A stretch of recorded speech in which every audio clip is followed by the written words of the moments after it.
Ito yung puno ng santol. Dito maganda maglagay ng bahay. Taas. Di ba, Isaac? Doon yung bahay ni Candy June, oh. Oh, yun yung bakod. Dito, yan, diyan na putol yung barbed wire.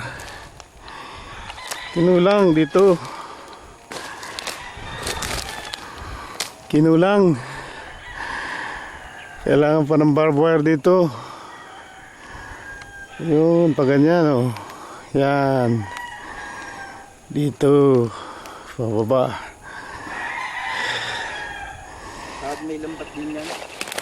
Lalagyan din ng lambat, ano? Gawa ng mga asawa. Oo nga. Hindi yung nagkakaroon dito talagang pag may marito yan. Katulad sa lipa. Ang ganda na lugar, isa ka, no? Ha? Ayos eh. Kaganda. Uluwag.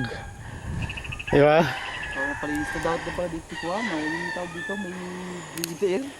Ha? Grider. Hindi, ano lang yan. Susunugin lang yan, eh. Hindi naman nasunog nila dyan, ay. Susunugin lang yan.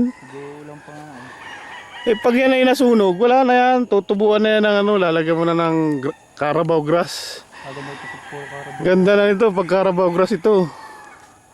Taas eh. Tapos matataas na yung mga nyug na yan. Oh, hindi dito may hilera yung mga tipi. Kulang nga lang. Marami pang gagawin, pero kahit na gumastos, at least sarili mo na. Di ka?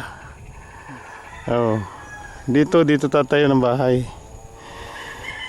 Dito na nga, ano? Dito. O kaya dyan sa may punong yan. Dito.